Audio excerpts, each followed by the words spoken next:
All right, welcome back to the AAA podcast, the show that gives you access all areas to everything music, nightlife, and everything in between. My name's Lewis. I've got with me Joel. I don't know why I say that every week because it's not like you're like a random guest. You're always here. Yeah, and it's losing the feel you like it was originally. Can't get rid of him. Joel, and now it's like we've got Joel. Yeah, we've got Joel here. Joel's back, hanging around like a bad smell. And we do have, I want to give it a different name because I always say special guest, but you are, think of another word, an amazing, I don't know. We'll go with special. Let's go with special. Can you We've think got of an artist. We've got an artist with us. He's an artist. I'll introduce you. Do you want to go by Sean or? Usually my name works. Yeah, we'll stick with that. Well, I didn't know if you wanted to use like. I wonder why that would work. No, I don't think anyone's called me Command Q. It's always Sean. So yeah. So we've got. All right, so we've got Sean with us, who is one half of the former. I would say BAM because you did play live. Yeah. Yeah, whenever we could. A lot of stages were too small, so you just kind of jump around with what you can and push the crowd around and that'd be it. But where we can, we'd play live. Yeah. So yeah, one half of the group, or I don't know, of Command Q. Now we may as well. That was, I guess, the first thing I wanted to delve into is that you did go on a break. Was it in 2017? Like, was it mid last year or no? Wait, it's been a lot longer. Sorry, it's been a while. Yeah, 2016. So I think at the start of 2017, after that festival season kicked over, Louis and I were like, "We're done. We've had enough. We can't keep partying like this." Like, we were flying a city, back to back every now and then, and you'd find yourself getting kind of overdone in the scene and needing like some kind of emotional and mental nourishment, but you kind of don't get it in the bass music scene. Everything's just like raw noise, lights, people screaming and taking drugs, and it's just like constant. So after 3 years, we were like, we need to stop and do something else. And it was really a like a joint thing between you, or was it? Because I know in the post that you did write, like it was more of the creative differences, or was that more of like a? It's kind of everything, because like your lives become one, as a duo. And I wanted to pursue music where I could sing and play piano and just, I don't know, be more expressive on stage and perform, because I didn't like DJing very much. Yeah. And I don't think Louis did either, because we're both classically trained artists. Like, we just want to hit drums and do other things like that. So when we decided that we were going to break up, we both knew that we were going to move to something where we could perform to an audience and, feel, I don't know, just feel better about it, as opposed to standing behind decks, feeling like we're not really reaching, our limit. Do you feel that the incorporation of having like live drums and all of that on stage was because you were classically it was just kind of like that comfort thing of like, we're just going to add this because it's like... Well, that, and because like there were times where you just get so excited when you're smashing the drums and you're almost like going out of time and playing badly because you're just having such a good time. And that's what we wanted to do on stage, except, play well. I was going to say, you just wanted to play badly on stage. Yeah, like when we rehearse, we just go crazy and smash sticks. We ended up buying these metal-infused polymer sticks that wouldn't break. So no matter how hard we were hitting everything, there wouldn't be wood flying around, and we would have drumsticks at the end of the night. Oh, wow. We still broke them. But yeah, like drums is fun, and playing drums on stage is so much more appealing than being lost in the mix, especially if there's two of you. Yeah, you can kind of go back and forth. Like I know from many shows watching, like one would be mixing and you kind of like take turns, or you're both playing, and like if a drop comes up or something like that. So yeah. It's a nice mix around because no one wants to be stuck on the same thing, and we'd always pre-plan our sets, so that we could have that opportunity. And we did sing as well. Well, I did. I know. I've even got footage of you. I'll show you. Oh God! It was an old GTM show. Yeah. I've got you singing in front of the crowd, but it pumps people up. Like it's that. I was speaking. Me and Joel had this conversation a couple of weeks ago about the whole stage presence thing, and he was saying like you might, and I'm putting words into your mouth, but this is what you said to me. Get him. you might look like a like jumping around, or you look stupid, or you'll feel stupid, but like it gets the crowd going, kind of thing. Yeah, and for us as well, it was more of we need to know that we were into the songs. So if we engaged ourselves physically, we felt like we were more present with the audience, and that felt more natural for us. So if there were any times where we were standing around, you feel awkward. Like, what am I doing? That's what I was going to say. It's like you might look like a doing this, but on the contrary, if you're doing nothing, then how do you look? Yeah. You know, you look even worse. Yeah, and it doesn't make fun for like photographers. Doesn't really matter, but like for video and that kind of stuff, like if you're not jumping around, you're not doing anything, it makes it a lot harder to get content if you're just standing and the there, people like, booking you, they're like, let's not get that boring guy back. Yeah, I remember promoters, like when we were first starting out, being like, oh, Jesus Christ, like, look at you go. And it'd be like, well, yeah, okay, I suppose we're just going to be spastics and that'll be our thing and we'll go with it. That's that was your gimmick as such. I don't want to use the word gimmick, but that was like the thing that kind of like everyone knew you to do that kind of thing. That's how we rehearsed as well. Like each rehearsal would be like, this is how we're going to play on stage. And so we'd go as hard as we wanted to in our rehearsals. And when we got on stage, it felt normal. So that was how we did it. Does it feel different having, like, obviously now not being like together as a group, now doing stuff on your own as well? Does it feel weird? Like, because having a group, obviously you got those decisions that are made by multiple people, whereas now it's kind of like you're like, I'm just going to check, like, I don't have to check with that person. Like it's... Yeah, well, there was, I think, 5 of us all working together at the Prime. And then when I decided to go to London, I was just like, no, that's it. See you later. I'm going. And there was no question about it. Didn't have any hesitations. I just left. And I still found that those guys are still my best mates. So we still can catch up, call each other and be like, hey, man, is this a dumb idea or am I onto something or do you need help with that? Yeah. So there's still, that like support network. And it wasn't just because you're playing... getting booked everywhere that they were hanging around. We were a team. It shows that you were good mates, like before, as in a sense of like, if it was just, like we're playing the shows, that's the only time they're going to hang around with you. Whereas like now you've left, but they still want to be friends. It's kind of like, that they're true mates.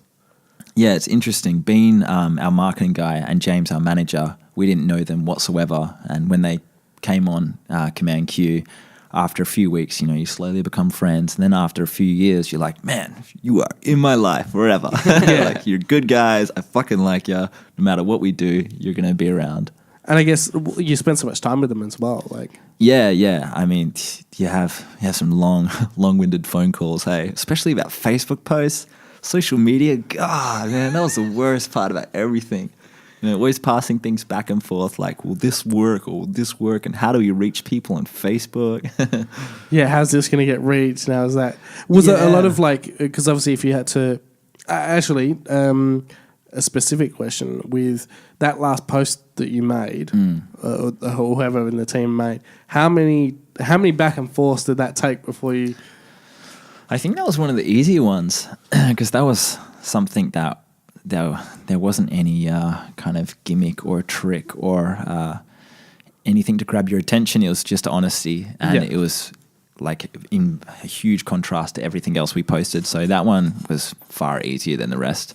Trying to do something funny was hard. Was it like just for an insight for people, when you would post something, would it be like you and Louis would do... say, we want to do this, and then it would be passed on to... Well, eventually it was me photoshopping heads onto like gymnasts and stuff like that, and after a while we thought, okay, we're getting some money now, we may as well pay a professional, so we stopped looking like children, and that's when we brought Bean on board. He's the guy who does Onyx Syndicate, and he's usually every couple of weekends he'll be at the back of a club like VJing for artists.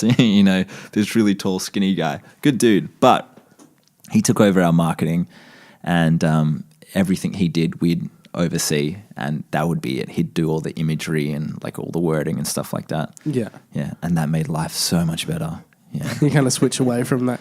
Yeah, because let's be honest, like social media is artists, you don't care, and so that's like the catch-22. How do you you don't want to fake it.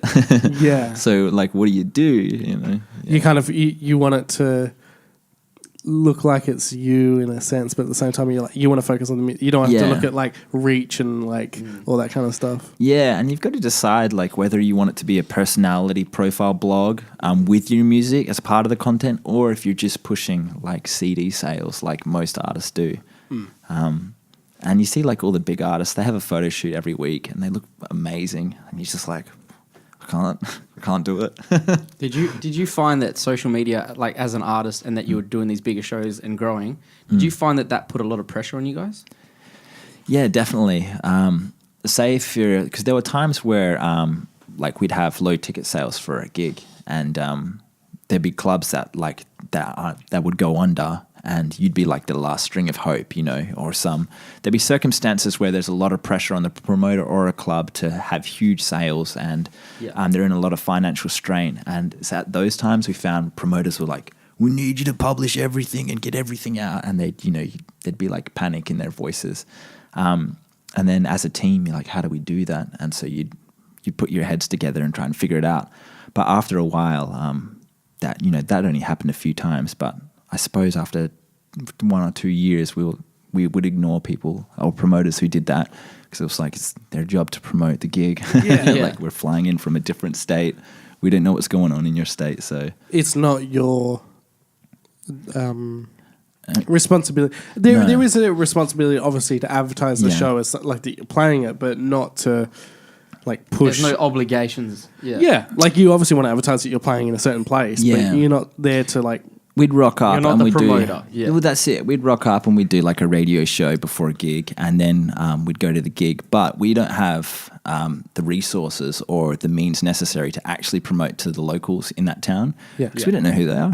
It's like and you don't know like you said, you don't know the area, you don't know the demographics. Facebook you don't know what everyone's doing. Still hadn't geographically made advertisements available as well, so we couldn't specifically pick Brisbane to like advertise in. We were still, I think at the start it was like 2015 or whatever, we were still just like Australia, and then there'd be people in like Kununurra. And it'd just be pointless. They're like, I can't wait to see you. Like, yep, we're not coming. Yeah, we're never going up there, buddy. I'm sorry. Now, obviously, so how long full time have you been DJing?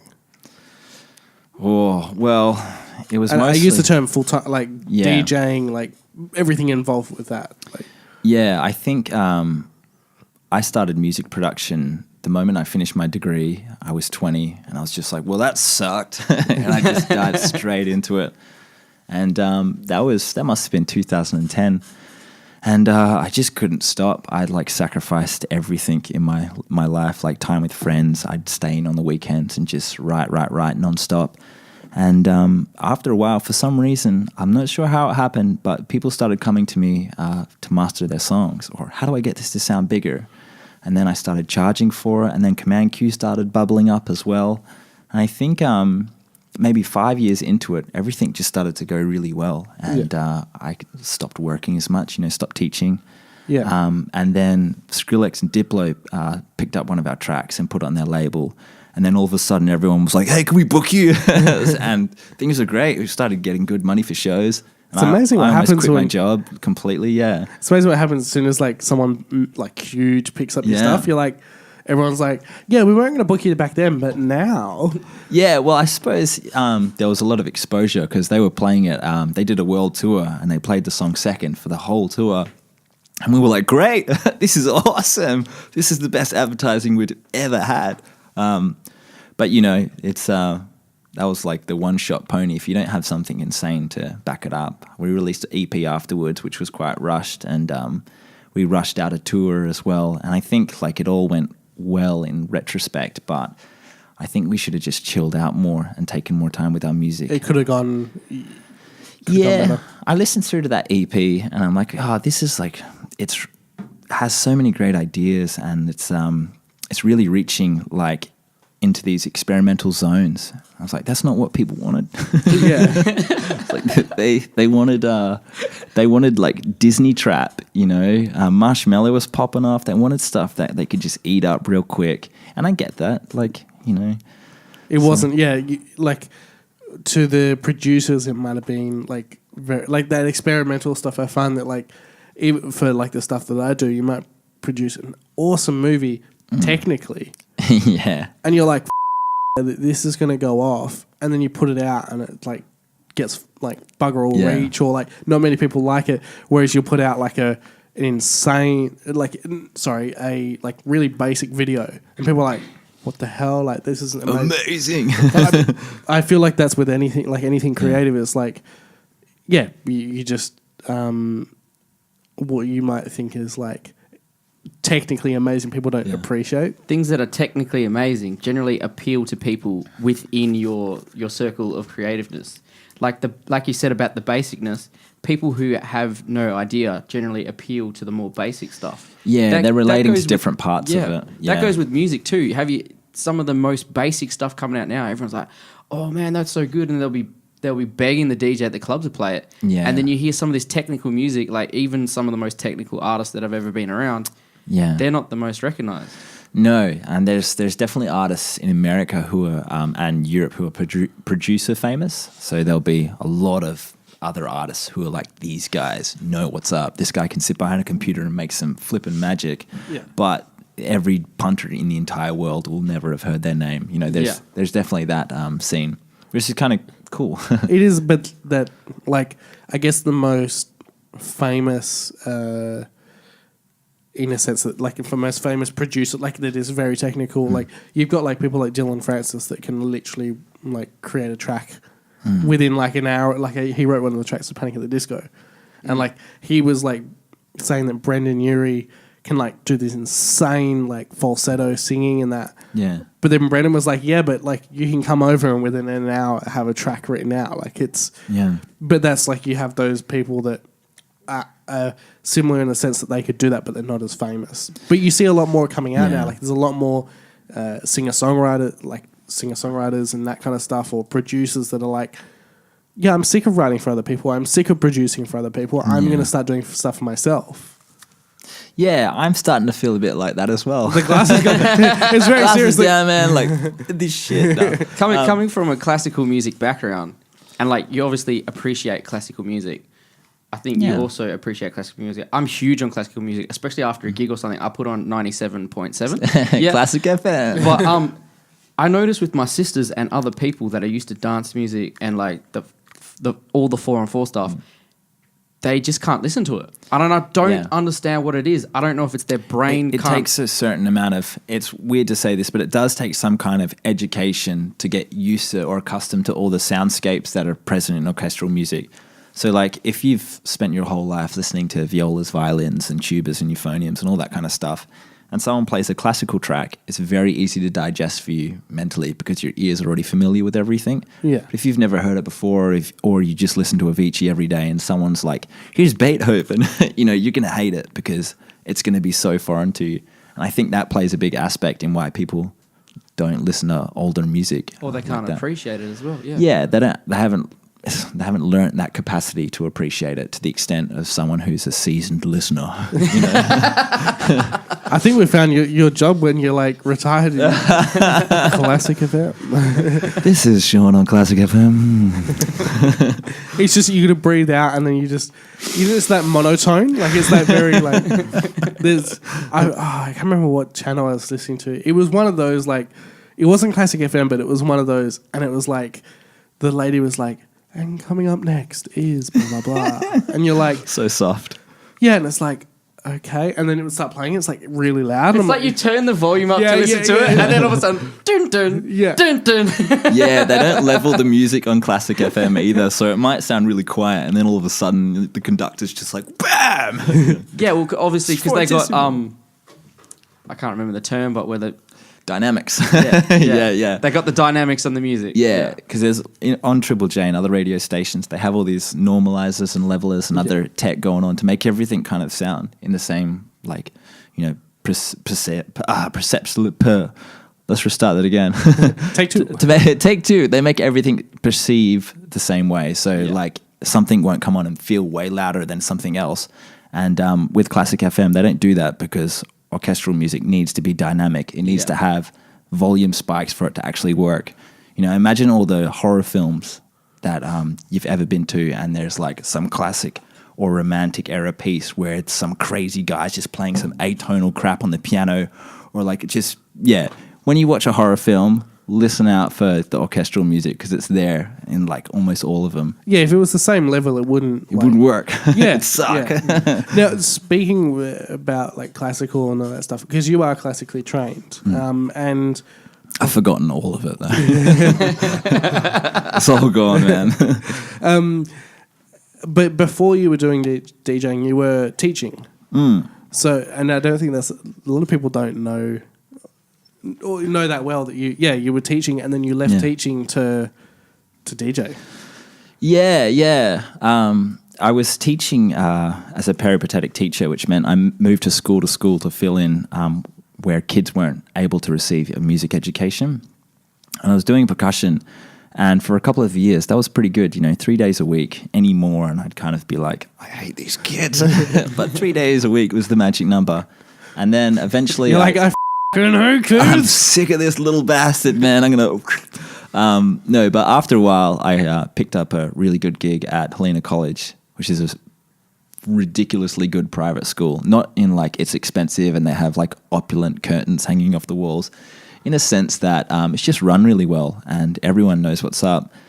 And they pay good. And so I eventually went down to 1 day a week, and then ʟɪsᴛᴇ was just kind of doing well enough, so I started living off that at the end. Yeah, it sucked to quit as well because kids are so receptive and so much kinder than me and everyone else I know. There's so much love in their hearts. Do you think you will go back to teaching again, or is that something it's like no. It's kind of like it's in your past? You're like I've done that, but no. Yeah, I got asked by a parent today if I could head over and start teaching their kids again. I'm like, sorry, like life's busy. There's too many things going on. I've got my own studio, and there's just randoms around the world and some other well-known artists who just hit me up out of the blue and be like, hey man, make my song finished. And I'm like, all right, what have you got? And it might be something from producing a track to ghostwriting even for a few clients, or just simple mastering. And that's it's a good job. It's full-time at the moment, which I don't like because I'm trying to work on my own music at the moment. Yeah. And party, because it is the season. Tis the season. Tis the season. But when that shit calms down and everyone stops drinking... But you'll feel... I find that you'll feel that that's when everyone will stop. Like, it's kind of like everything happens at once. Yeah. It's like... And then as soon as that, like, everything will calm down, you're like, I wish, like... I wish this would pick back up. But do you... ghostwriting is, I guess, something... Do you feel that there is... And we've chatted about this heaps. There is a stigma around ghostwriting in the DJ producer world compared to, say, 10 ghostwriters writing a track for Justin Bieber. Well, I think there's a stigma for everyone who's green in the industry. Yeah. So, like, every person, not every person, but the majority of people who hold negative feelings towards ghostwriters and ghostwriting groups are usually people who haven't been in the industry long enough to really understand, how difficult and how insanely complex this industry really is. I think ghostwriting is a beautiful thing. I would prefer not to DJ. I'd prefer someone else to be the face and walk out like a monkey and throw hams at the crowd. That's how I would have done it. So there's your new pitch for yeah. Dress up as a monkey and throw ham at people. Bad example, but if I could stay at home and appreciate a normal life in the studio writing music, I would prefer that because touring's bad for you. It's like you feel unwell afterwards, and you meet a lot of people, and you usually need to party with the promoters to, be in. Just to have a good relationship with them, so they'll book you again, so they won't be afraid to talk to you if they need to. Yeah. So, I found that if I could have had a divide, I would have preferred someone else to be on stage to do it for me, and I still do now. And if there were 10 people in a group, writing songs together, great. That's what bands do. Yeah. Like, it really is exactly the same as a band, except because it's Mariah Carey singing the song, everyone's like, it's not fair. Yeah, I think it's nothing to feel bad about, and I don't think people should stigmatize it or put it down unless they've done it, unless they've spent some time in the industry. I think it's that awareness thing that people don't kind of The Dunning-Kruger effect. And I think the name as well, like ghostwriting. Like I feel like it has but like you look at like a track that's like if it's a band or an artist, like a musician that's playing like a song. We keep using Justin Bieber. It's just easy because I know that he uses This guy.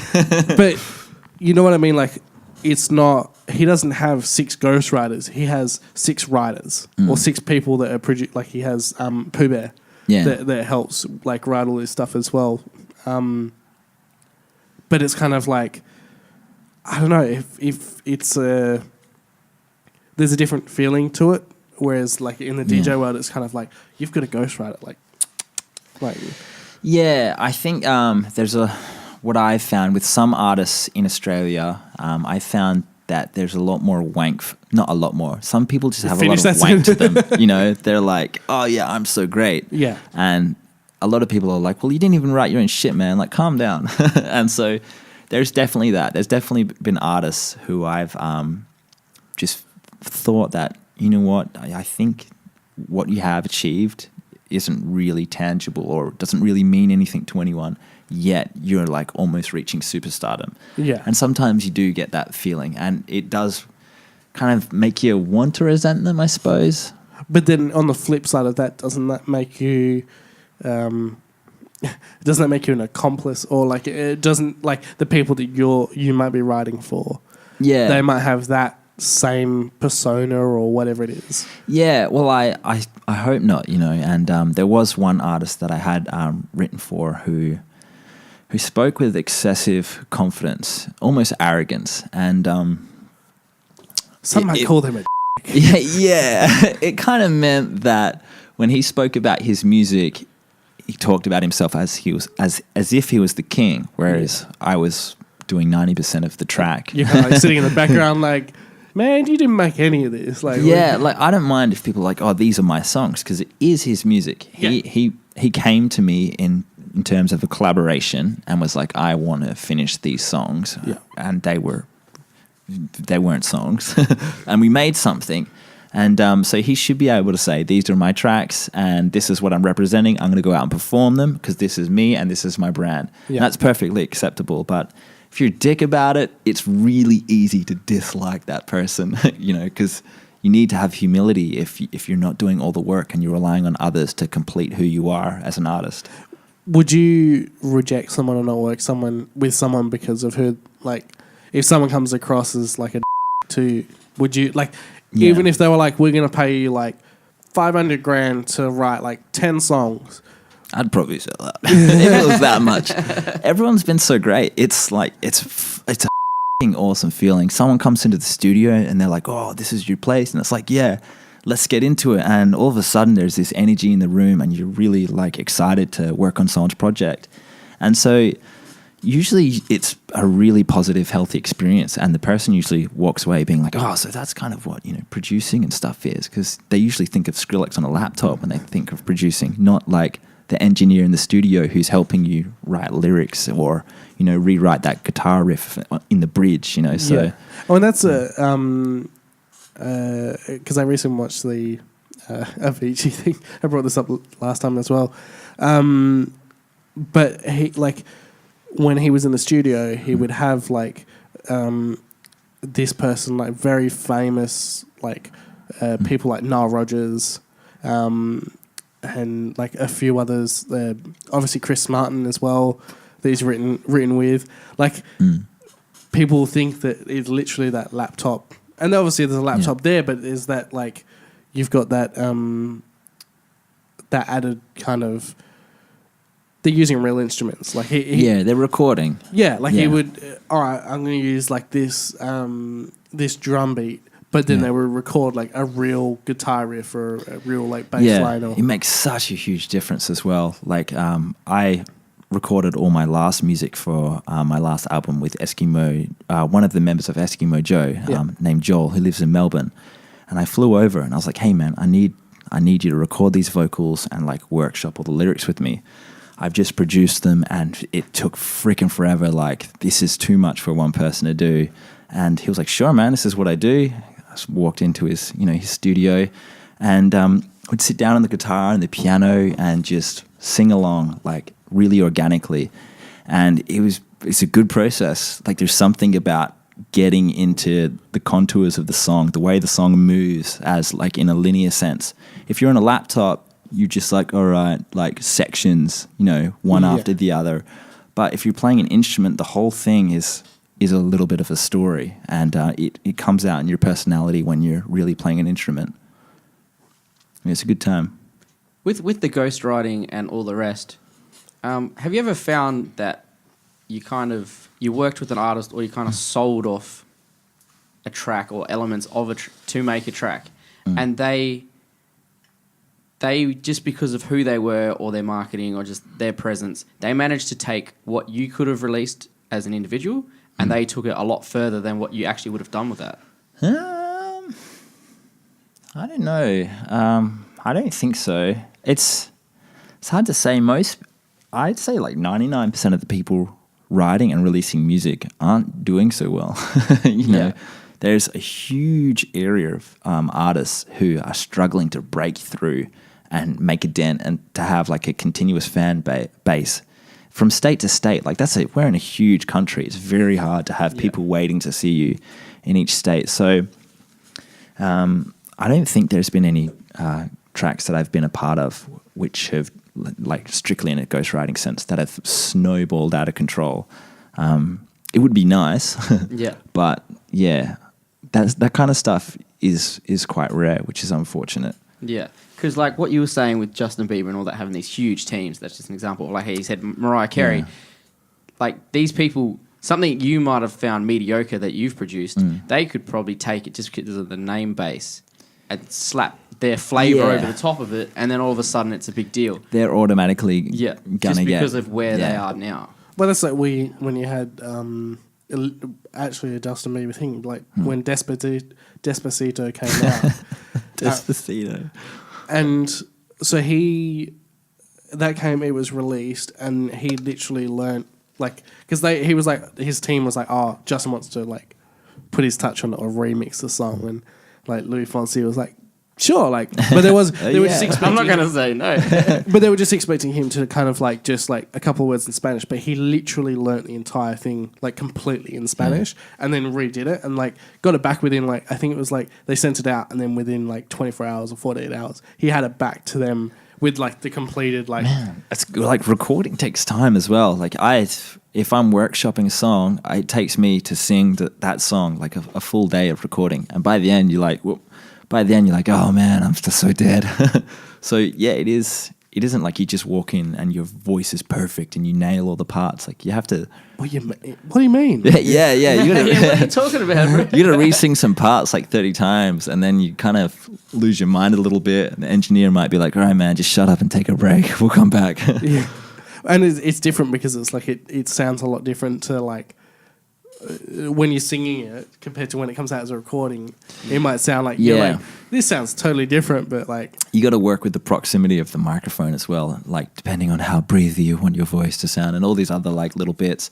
And it depends what type of artist you are, but for me, mic placement and the type of equipment and how I was using it was very important to get the flavor of sound. You're very nerdy when it comes to that kind of stuff. Yeah, there's something wrong with me, man. Have you ever found that today this sounds great, tomorrow, oh, that's shit?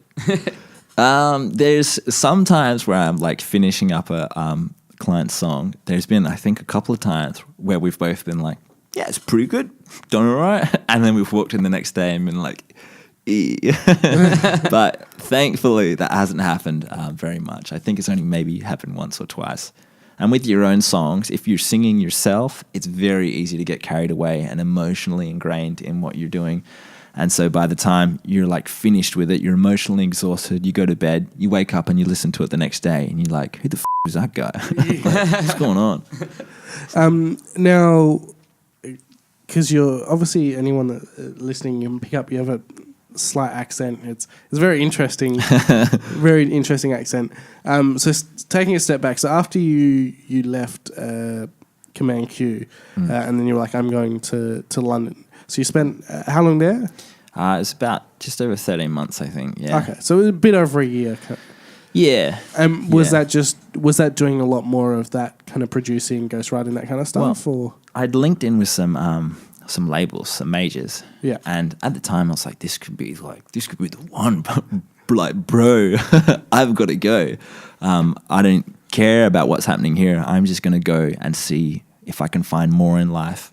And so I jetted over there with the expectation that it would be easy because I already had connects. And it was really easy to make friends, but I found the industry almost impossible to be a part of. And after 4 or 5 months, like I was still producing for other people, and that's how I made my money. Yeah. But after 4 or 5 months, I decided in England, I was like, I don't like it here. I don't want a career here. I don't want to expend these important years of my life chasing success and money to live in this shithole. Yeah, and the thing is, you can produce from wherever, basically. Like, well, I kind of need a studio environment. I need a piano as but well. in the sense that, like, you can. You can move from wherever to kind of produce, but like the whole being in London was for a specific kind of. Yeah, I wanted to, broach the industry there. And I kind of had a bad meeting where I ended up getting the times wrong and arriving late with someone who I thought was going to be the guy who got me there, the guy who was going to lift me up on a pedestal. And it turns out he didn't give a shit. And I did some thinking, and I don't know, when you go away and you leave home and you leave all your friends behind, like I was like, I'm never coming back. This is what I'm going to do. I'm going to succeed. And there's no two ways about it. And 5 months in, for the first time in my life, I was like, I don't fucking care. I don't care anymore. I don't care if I'm successful. I'm going to go home and release my music. And if no one likes it, who cares? Who gives a f***? Yeah. I think I could, maybe I can only say that because I don't have to worry about finance anymore. Yeah. I finally, I've got the dream job, it feels like, and I'm really happy with it. But striving for that much success is just unhealthy, I guess as well, like you were saying, like you release music, and I've said this before, that you've just got to release it. Like it gets to that point, like ages ago, I said pretty much the same thing, whereas... And for you as a producer, it's going to be this one of those kind of moments. But quantity over quality will always work in the music industry because quality is subjective. Yeah. So the fact that and this is a real example. So Kyle, the song "I Spy." No. I'm not going to sing it because I don't want myself. Come on, give us the acapella. It's got Little Yachty in it. I'm terrible with everything. I'll play you. With it's names. a classic example of something really basic being very appealing. Yeah. No, but I'll play. That's not where I was going with it. I'll play it for you after so you know the song. Yeah. But that went to number 1 in the US. Yeah. It was it charted here as well. It was huge. Yeah. And his team admitted that they almost didn't put it out. Yeah. They just didn't release it because they were like, oh, it's not that good kind of thing. And that's how I felt about Dulligaff. I was like, what is this bullshit? But you release it. But that's the thing is, it's like the quality of the track. And that's where we're saying, with video or anything creative, is that it is subjective. So people and look, there is a line where it's kind of all right, this is shit. Yeah. But when you get to a certain point, and I'm sure you're at that point now where you can kind of if you're having that second thought of oh, should I release this? Shouldn't I? Just release it. Yeah. And you might have that Dillygaff moment as well. Yeah. You got to have periods in your artist career where you've got music that continuously comes out, because biologically we're people and we're going to forget that dude who released one song 4 months ago. So you need to have plenty of songs up your sleeve. Just for that, as you talked about quantity, you need to have a reservoir of songs that are going to continuously come out and remind people that you're a thing until it's in their brains and they're a fan for life, or if they just know who you are, and that's important. But quantity permanently, I think, is a bad thing if it's just forever coming out. Yeah, I think you would kill yourself as well. You would. But I guess in that sense of people just constantly, but even in a sense that forever, you may not release it once a week, but still having consistent releases come out as well. The outlier to that that theory there is Panau, who somehow just do nothing for ages and then they're out, like, bam! and everyone's like, yeah, we're on it. No idea how that business runs, but it's working. I remember speaking to someone about them, and they were like, yeah, like they're like brand new. I'm like, no, like they've been around for like there's decades, isn't it? It's a while, man. I think I remember seeing them at like Park Life or something like 2008. And then they're just like, yeah, we're gonna another song. Like, Yeah. we're just gonna release stuff. But it is like that. They're like, okay, we're gonna release something now. Yeah, Like, and it's just great. And then everyone's like, whoa. but they might have taken all that time. Like, it might have taken them. It is an inordinate amount of time to write a song. And I wouldn't want to work on the same song for more than a year, you know.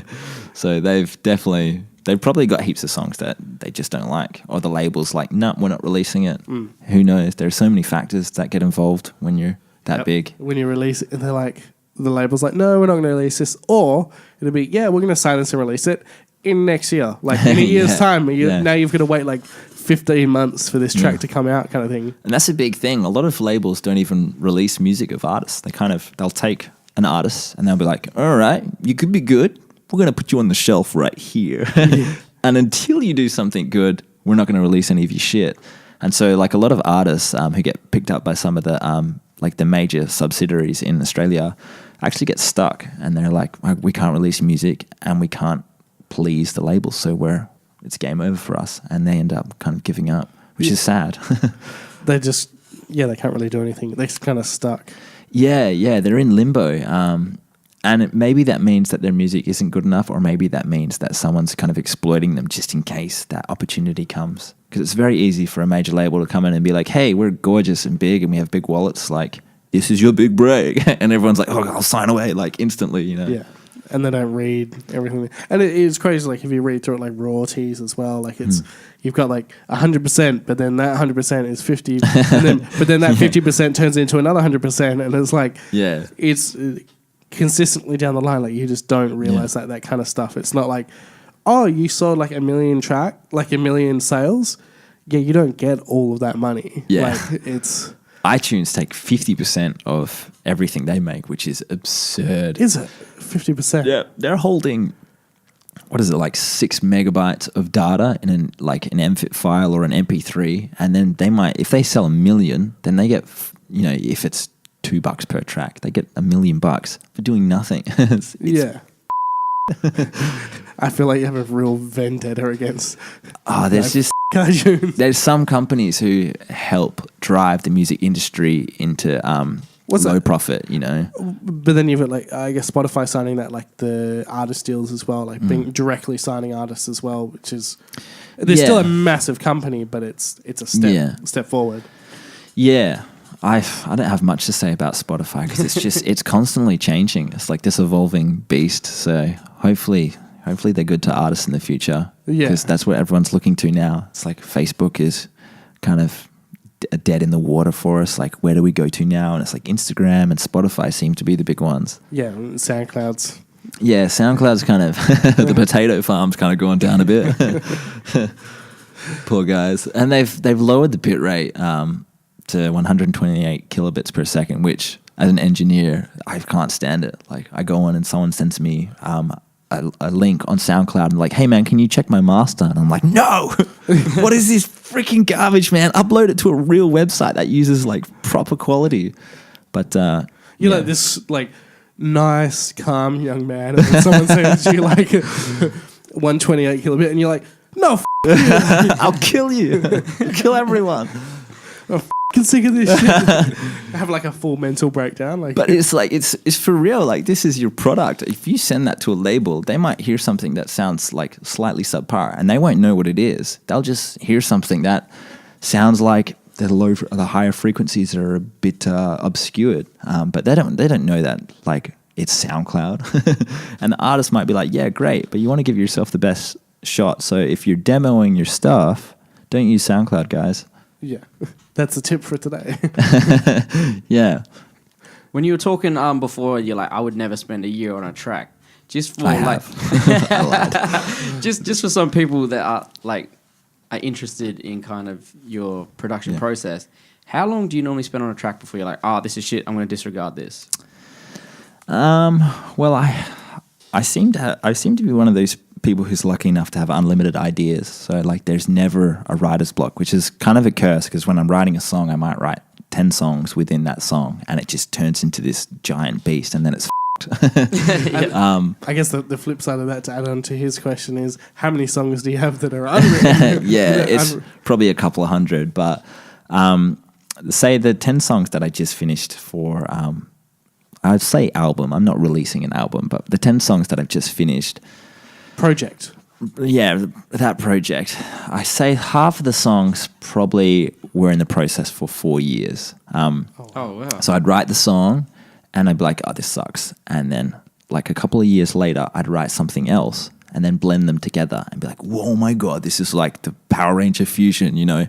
And then lyrics. Like you just did with that word. You just said whoa and oh my God together. Whoa, my God. So yeah, like there's times like that where you really just need to wait and see if something gestates or brews in the background, and then you have that spotlight moment. And then working on lyrics, that for me is something that needs to take a lot of time. I feel like I can't rush lyrics and I can't rush the melodies because I need to get used to how my voice sounds, and I need to kind of, well, I don't know, I just need to think about it for a really long time. So I might spend like 1 week all up, spread out over 6 months, working on lyrics and recording them and trying new ideas. And then the rest of the song, yeah, who knows? A lot of time. Is that for your own personal tracks? Would you take a different, say a client came to you and they were like, I want this written, but they had a time frame on it. We'd be like, no worries, I have it done. Well, it depends on the project. If someone's like, hey, I want this tomorrow, it's kind of depends on the price though. Yeah. If you had a major artist is like, I need this tomorrow, but we're paying big, you'd be like, yeah, it's gonna suck, but I'll do it. Well, it's the thing. It's most artists, even some of the artists who you're like, oh man, this guy must be killing it. I'm surprised to find that a lot of people don't have much money. I don't know where it goes or what they're doing with it, but it's usually the teams though. Like you find a lot, it's like their management are holding it, or like we had our setup contractually really well with anyone we were working with, and so a lot of the money did come back to Louis and I.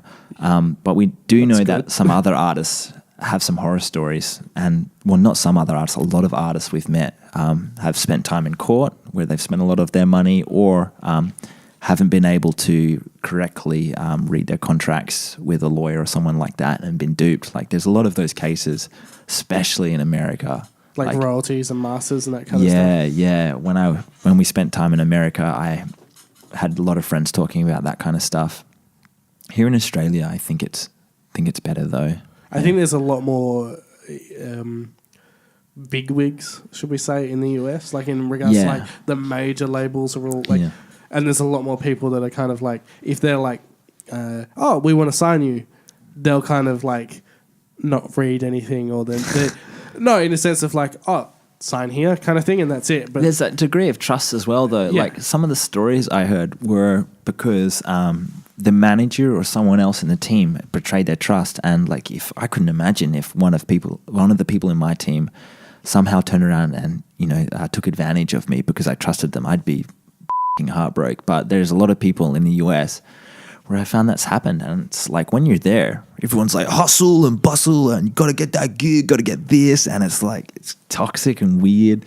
That was LA specifically, so I wasn't a fan of like that area, but there was so much hustle and I was super lame, and I think that's why people just get so greedy. Going with what you said, where you're like, surprisingly these people didn't have any money. Like I kind of don't find that surprising when you I've even noticed this with some local guys. You're like, bro, you just threw all that money into, like when I see DJs with like videographers plus the photographers plus, I'm like, I know you just spent a shitload on advertising that. How did you make any money knowing you made X amount of money on that gig? Yeah, you know what I mean. But have you found that as well? Well, yeah, because it's my profession. Yeah, that's your profession. You're like, don't bag these people out. They pay me. Yeah, I'm not bagging them out, but I'm saying I'm not surprised they're short on money considering they've outlaid this much cost or they've got this much gear. I've seen like people where I'm like, man, your studio equipment at home is crazy considering you're not actually putting out any music. But that's Yeah. but like I'll flip it over to the other side, and you can obviously add to this as well. Is that I feel that there's a lot of artists that will pay that extra for video content, like photo content. That Oh, it's definitely worth it. I'm not saying it's not worth it. They do that so that eventually in the long run Yeah. they might be able to obviously pay more and they'll have more money. Yeah. But I feel like Yeah. even for you when you It guys sets started, up a brand. Like Yeah. Yeah. models and a portfolio. It's something you have to have. Yeah. I'm not saying it was an unnecessary spend, but I'm saying I'm not surprised a lot of these guys you met Yeah. haven't had the coin due to all these different. But are you reasons. talking about like big names? Is it? Not, I'd say like middle of the range, a couple of those types of people. Skrillex isn't living in a homeless shelter. No. But you know what? Like on our, I think on our last tour, like we were making a lot of money, and we were like, Jesus, are you guys sure? And I think we got really lucky that we were a very cohesive team. We all trusted each other very well, and we spoke almost every day. And so there was no one grabbing money. We were independent. We made sure that we released everything ourselves, and the only people involved would be bloggers. And I think that's a rarity. And so by the time we were making good money, we were like, all right, we're done. Which kind of sucks because I don't know, who knows where ʟɪsᴛᴇ could have been if we'd kept on going. Will there be a return? Nah. But is that like a 100% done and dusted? If someone was like, "We're going to give you this amount of money to play a show," or there's this happening. If there was circumstances there was a little twinkle in your eye. I saw that. So it was like enough money. You were like, "Ooh." Do you know what's something that did actually surprise me talking about the money side of things and all that kind of stuff is DJs and music artists that actually don't have music equipment at home. Like, I found that such a shock when I'd talk to someone and be like, oh, yeah, surely you got a pair of CDJs or whatever at home. Like, the latest ones, especially. They'd be like, no, I just use the clubs. Yeah, some people write their sets in record boxer software. Yeah. And then, like, I think that's fine if you want to do that. But it's way more fun standing up and DJing. Yeah, 'cause for record sure. boxes kind of... So, Ew. so to get back to, there won't ever be a reunion, or maybe in the future there might be. There might. I mean, with Lou's writing his own music at the moment. Yeah. And the way I described it was slow motion music. And I kind of hope he like coins it as that because it feels like slow motion music. Everything's, I don't know, you just got to hear it. Everything feels like it's half speed, but So you in a feel like nice way. you're like slow motion running. Yeah, like gravity's lessened and you can't move quickly anymore. That's how his music feels. And mine's more of like indie electronica pop. And it'd be cool if mine starts to take off and I can afford to bring him along, you know, airfares, like hotels and all that kind of shit, and pay for his food and stuff. It'd be cool to start gigging with him again because, you know, like really good buds. And So maybe not under that brand name, but maybe under a different brand name. Yeah. I mean, it's when I got back to Perth, it was so funny. Like the first couple of weekends out, we were going like to clubs and gigs and stuff. And then a lot of people were like, oh, is ʟɪsᴛᴇ coming back? And the whole time you're like, oh, maybe, you know, Jesus Christ. But we've kind of lifted the lid on that one. yeah, but I think ʟɪsᴛᴇ's passed. Like its time is over. So, but you and Louis as a team may not be over. Like you may not be. Yeah, I mean, I've always been aggressively proactive, and he's always been really good at supporting people. Really good at like getting behind someone's project and filling in the blanks. You know, and that's that. It's not demeaning in any way. Like there's a real skill. Like he's on the patience as well. Yeah. Like I can't support people's projects because I'm too focused on my own. Like I literally lack that capacity, and so that's why we work so well together. Do you know why he's really good at supporting and he's really patient? I think he respects and appreciates people. You gave me like a really nice answer. I was going to say because he has a really cool moustache. Nah, he's the moustache. I forgot about that. Yeah, he used to twirl it up, and it used to be like a big circle. Yeah. No, seriously, he used to. Yeah. We always used to threaten to shave it off. We'd be like, Really? dude, you keep f***ing around. The moustache is gone, bro. And you know that would hit the button. So now there was Sorry, I've got a little list here. So Pick up beans, avoid school. Wait, that's the wrong one. This is my shopping list. Now, hopefully, it's not lifting anything because it's already branded. But so you've ʟɪsᴛᴇ, the branding that you've now changed into Monsoon's. Monsoon Moon, yeah. Do you want to give We've only flipped the Facebook and the SoundCloud. I think for everything else, we're going to start fresh. Yeah. Man, it's so hard to find a name for a band as well. We spent so long trying to find Monsoon Moon, and that's originally what we wanted ʟɪsᴛᴇ to turn into, and we wanted the same team and the same everyone. Yeah. But what happened is when we're sending music to major labels and stuff like that, they listen to old ʟɪsᴛᴇ trap stuff, and they'd be like, dude, what the f***? Like, we make money, not trap. Get this shit out of here. And so we found there was an aggressive reaction towards trap music in comparison to the music we're making now. Yeah.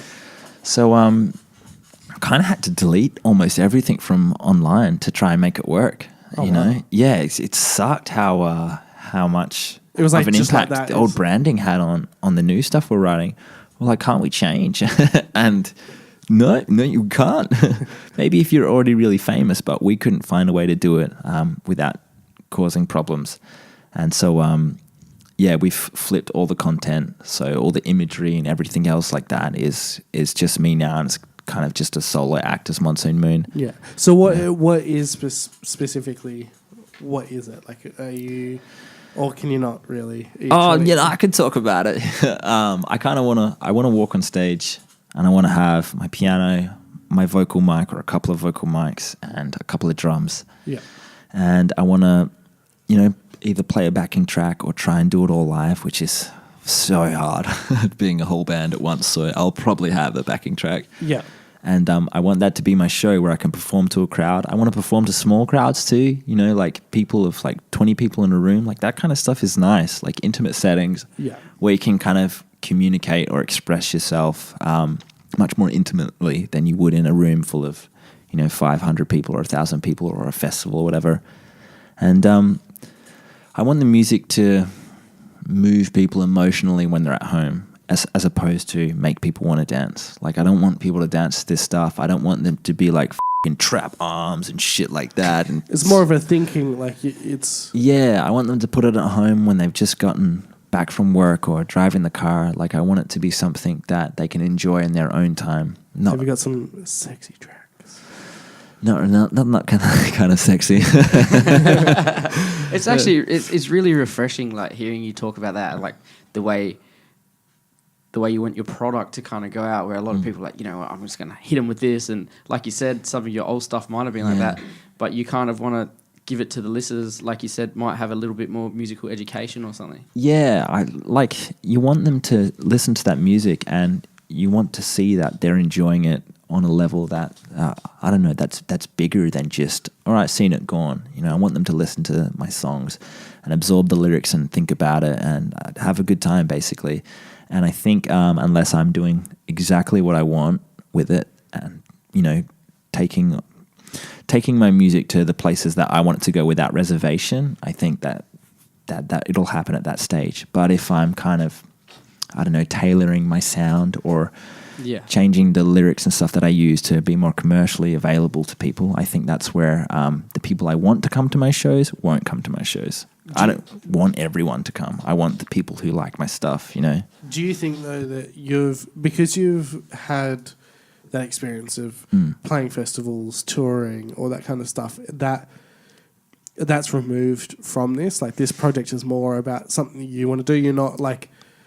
you're not searching for, I want to play for like in front of like X amount of people. Like, it's kind of fuck that. I don't give a shit. But that's yeah. Do you think that because of the position you're in now, that's kind of it's going to benefit you in the way that like you don't really care.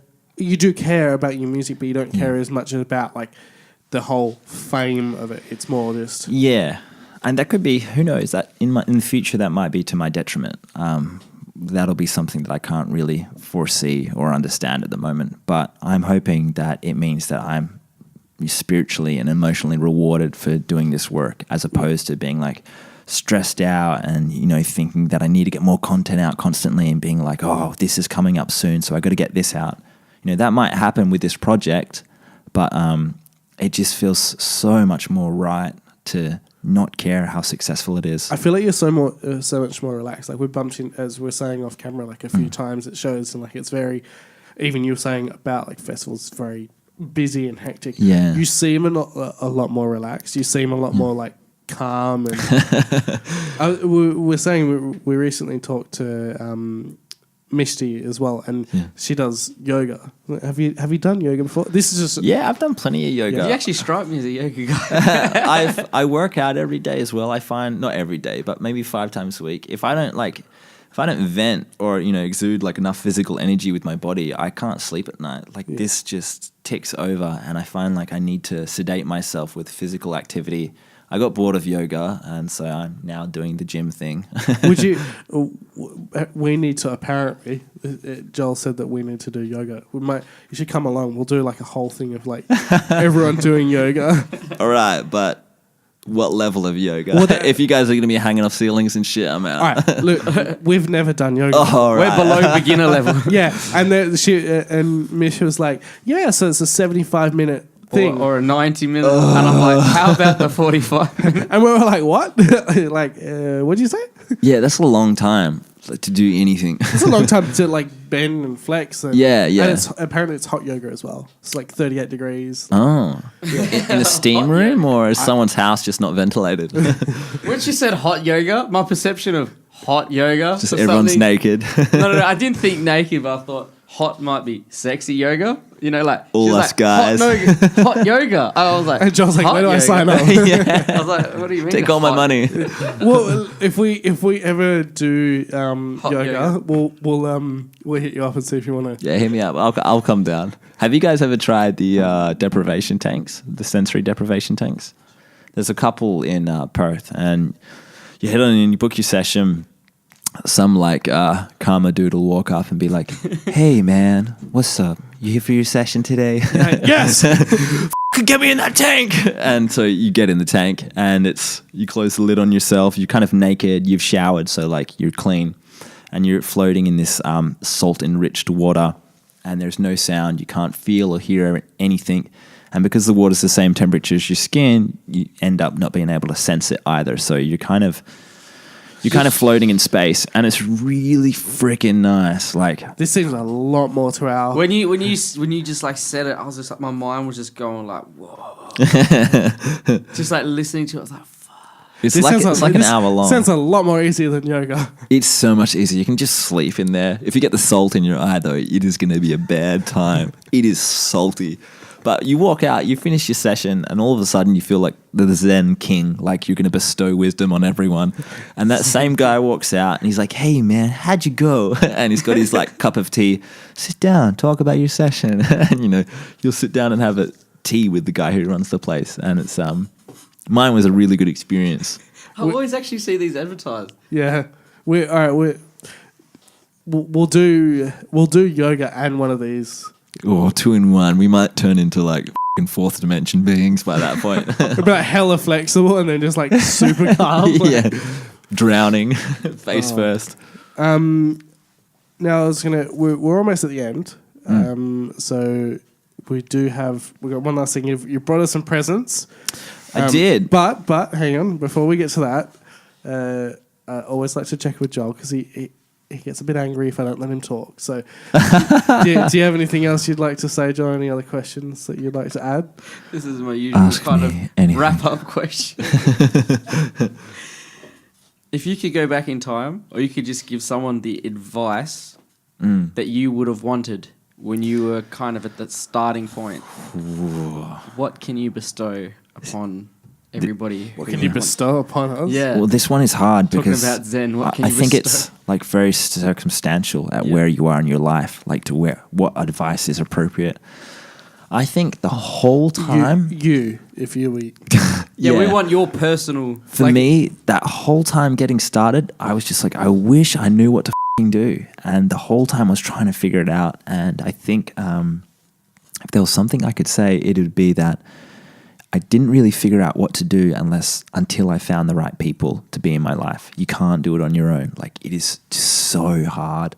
And so when I finally was bringing people in to be part of the team, that's when things started to fall into place. And you got to kind of understand that nobody has any idea what's going on. Even the big dogs, like, everyone's just winging it, and it's really annoying because that means that you also doubly don't know all. So you've just got to push forward. There's no two ways about it, and expect a lot of people not to help you because your stuff's probably shit.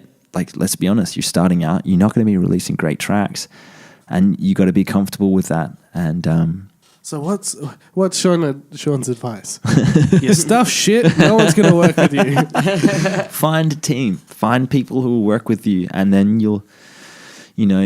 that's how you get started. You got to have the ability to have people support you. If no one wants to support you, then something's wrong, and you've got to fix that. Because how is a label or fans going to stand behind you if you can't get the closest people to you in your life, say your friends or your close networks or the guy who pours your beer at the pub? Like, those people need to be able to believe in you first before like a big label or someone else is going to.